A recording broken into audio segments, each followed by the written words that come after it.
درود. کام میں لیجیے رضا تم کو جو راضی کرے, کام میں لیجیے رضا تم کو جو راضی کرے, ٹھیک ہو نام رضا تم پہ کروڑوں درود.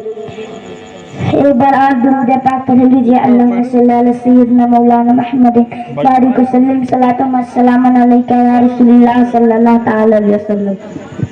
سرکار نور رضی اللہ تعالیٰ عنہ, سرکار مصطفیٰ صلی اللہ تعالیٰ علیہ وسلم کے چوتھے پس میں حضرت مغیرہ بن قیس سے گزرے ہیں. ان کا مشہور نام عبد مناف ہے. عبد مناف کے ایک شہزادہ حضرت عاصم جو ہمارے سرکار اقدس صلی اللہ تعالیٰ علیہ وسلم کے پردادا, اور انہیں حضرت عبد مناف ایک شمس جس کے دل میں حضرت سید عثمان غنی سرکار رضی اللہ تعالیٰ عنہ پیدا ہوئے. آپ کا نسب نام آیا ہے حضرت سید عثمان غنی رضی اللہ تعالیٰ عنہ بن عفان بن ابو العاص بن امیہ بن الدوشم بن عبد مناف بن قوسا. حضرت سید عثمان غنی رضی اللہ تعالیٰ عنہ کی کار مبارک وجہ سے سرکار مصطفیٰ صلی اللہ تعالیٰ علیہ وسلم کی نبی ہونے کی آواز پہنچی, تو ایسے ہی آپ نے فوراً اسلام قبول کر کے سرکار مصطفیٰ صلی اللہ تعالیٰ علیہ وسلم کی غلامی میں داخل ہوئے. حضرت صدیق اکبر رضی اللہ تعالیٰ عنہ, حضرت فاروق اعظم رضی اللہ تعالیٰ عنہ اور تمام صحابہ کرام اہل بیت اعظم میں سب سے زیادہ بلند مرتبہ آپ کا ہے. آپ نے راہ خدا میں بے شمار مال و دولت خرچ فرمائے. چنانچہ یہ مرتبہ آپ حضور اقدس صلی اللہ تعالیٰ علیہ وسلم کی بارگاہ اقدس میں حاضر تھے.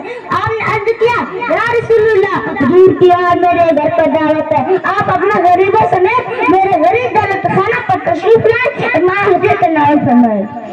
جب وقت مقررہ پر حضور سرکار مصطفیٰ صلی اللہ تعالیٰ علیہ وسلم نے حضرت سیدنا عثمان غنی رضی اللہ تعالیٰ عنہ کی گھر کی طرف چلنے کا قصد فرمایا, تو اس وقت حضرت سیدنا عثمان غنی رضی اللہ تعالیٰ عنہ سرکار کے پیچھے ہو لیے اور آپ کے ایک ایک قدم مبارک جو ان کے گھر کی طرف چلنے میں پڑ رہا تھا اس کو گننے لگے. حضور نے فرمایا اے عثمان میرا قدم کیوں گن ہے؟ آپ نے عرض کیا یا رسول اللہ, حضور پر میرے ماں باپ قربان ہو, میں چاہتا ہوں کہ حضور کی تعظیم و توقیر کی خاطر ایک ایک پاؤں کے بدلے ایک ایک غلام میں راہ خدا میں آزاد کروں. چنانچہ آپ کے گھر کی طرف پہنچنے میں حضور کے دل میں قدم پڑے کہ میں غلام اپنے راہ خدا میں آزاد کیے. حضرات حاضرین مکہ معظمہ سے ہجرت کر کے مدینہ شریف تشریف لے گئے, تو وہاں کا پانی آپ کو پسند نہ آیا, کی کڑوا تھا. ہاں وہاں پر ایک کنواں تھا جو حضرات ناظرین کے لیے سازگار تھا, لیکن کنویں کے مالک قیمت لے کر پانی دیا کرتا تھا.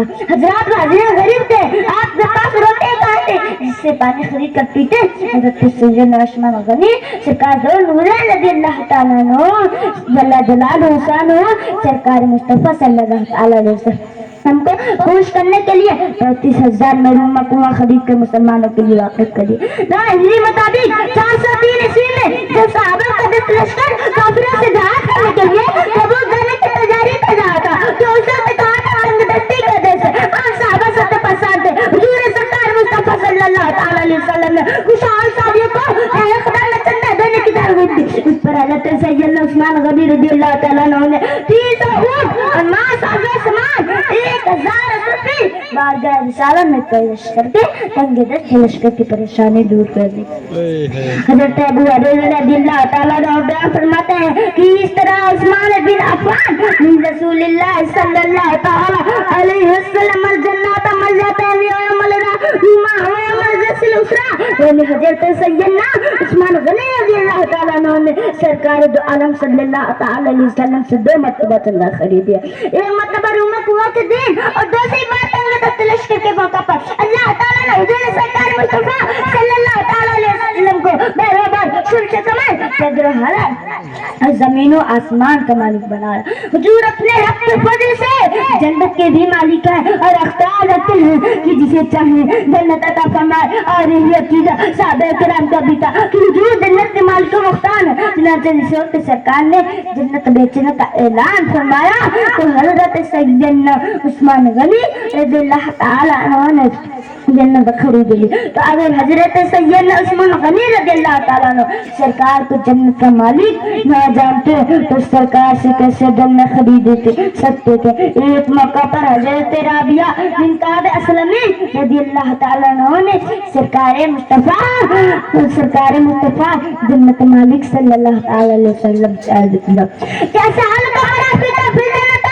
اے اللہ کے رسول میں تم سے جنت مانگتا ہوں اور